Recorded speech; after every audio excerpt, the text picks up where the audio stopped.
So guys, and the title of today's video is why nobody trusts anyone anymore. My pinky's itchy. So if you are new to this channel, welcome. My name is Lee Lamb, and on this channel I talk about things related to mindset, psychology, and philosophy or social dynamics, things like that. And if you're back, welcome back. So in this video, we're going to be talking about literally why no one trusts anyone anymore in this day and age. So first things first is obviously technology, okay? This one's a given. This one's obvious.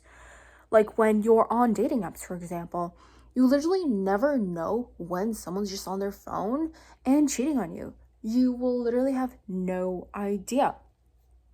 Things like Tinder, Bumble, or just any app that has you be in contact with other people. Think about it. You could be having a partner in person, and then when you're getting back home in the car, you're just on your phone there, sending photos that you shouldn't be sending to other people.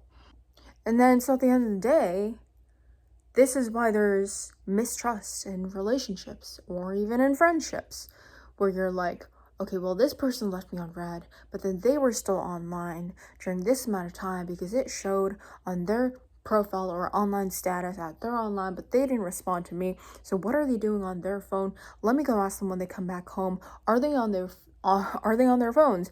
Do they have hidden apps? I don't know if you know this, but on iPhones at least, you have like this feature where you can like hide your apps, right? So you click on it, and then so on your regular home screen in your phone, it doesn't actually show the app. So potentially you could just be hiding a dating app, for example, and no one would really ever see it unless they have access to like your passcode or your Face ID. Furthermore, there's also things like trauma. I mean, this doesn't really relate to specifically right now.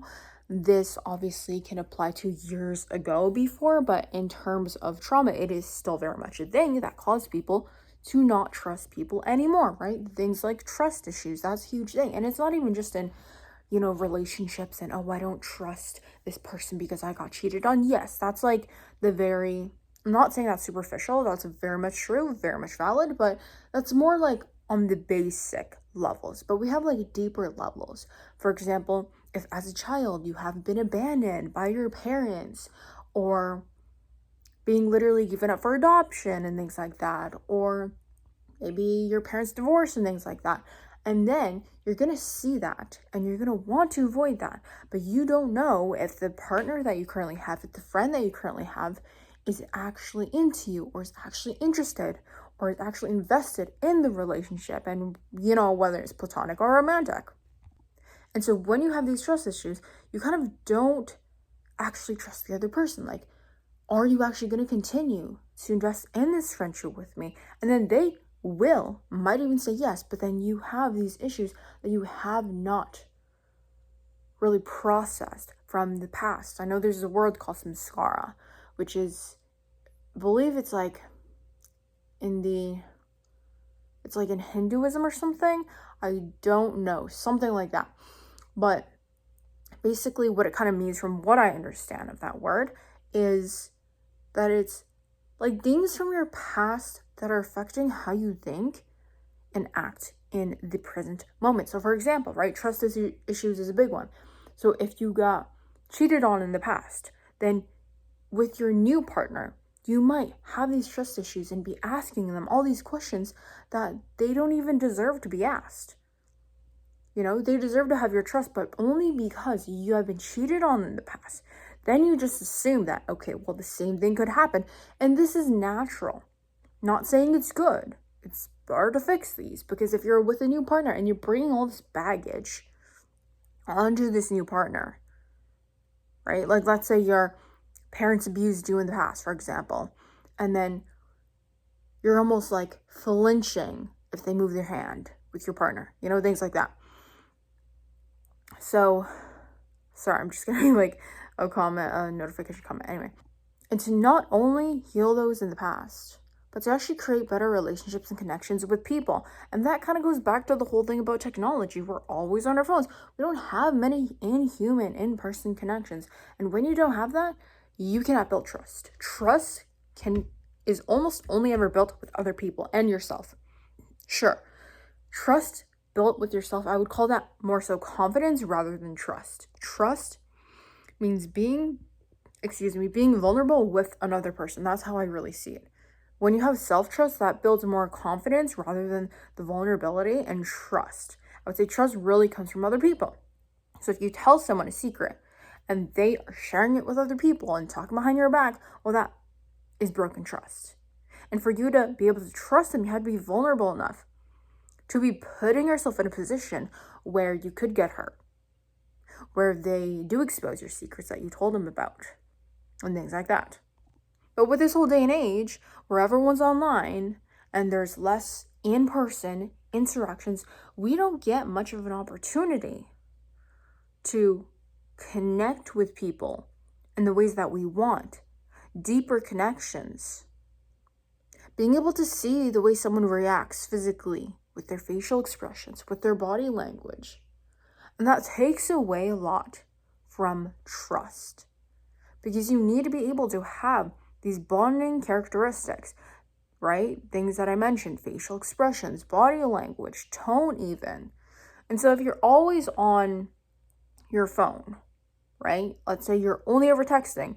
Well, that's already a huge problem. You can't even see the tone. Sure, you have emojis, but can you actually read the person's tone, right? So that's a huge thing that we don't always get in this day and age. And furthermore, to add on to the aspect of technology, obviously, think about it. I could be saying that I live in a jungle and you guys could believe me, because I could be like, well, I rented this basement from my friend and I usually go in the jungle and live. Depending on how I phrase it, obviously. If I phrase it like that, you probably wouldn't believe me. But point being is that a lot of people are lying about who they are. So just watch out. And I feel like there's so many people, we don't remember that what we see online is totally fake. Truly. I probably look like I have decent skin, but if you look up close or in person, it's not the best skin. Right? Things like that. I feel like we all know these things, obviously. I'm sure if you're watching, you know all this. This is all logical. I get it, right? Look, I was asked to make a video on this. You guys voted. And right, another thing I have to mention is that every week I post a video. And usually a few days before, I will post a poll on 4 different topic ideas that you guys have either suggested or commented or asked me to do. And then everyone gets to vote. And then the one who gets the most votes, the topic that gets the most votes, will be the topic that I do a video on. Anyway, continuing. So as I was saying, I feel like these things, sure, they're logical when we think about it, but a lot of the times subconsciously, we are forgetting that the things we see are not all real. The things that you see online are not all real. Think about it. Things that you see online and the amount of people who are online, we're taking the whole sum of people on the earth who have YouTube, who have Instagram, who have all these, accounts and platforms. And then so when you see, for example, a 21-year-old millionaire, you think, oh, that should be me. But that's like the 0.0001% of 21-year-olds who are millionaires. So then you start feeling terrible about yourself. Or you start developing trust issues because you're like, wait, is that even true? I bet they're lying about that, even though they might not be. And they very much could be 21-year-old millionaire, but the fact that you might have insecurities and you're projecting that onto people, well, then it starts making you not trust people or project your insecurities onto other people. And that starts becoming your reality where you think that what I say is the truth. So yeah, that's pretty much today's video. I hope you guys enjoyed it.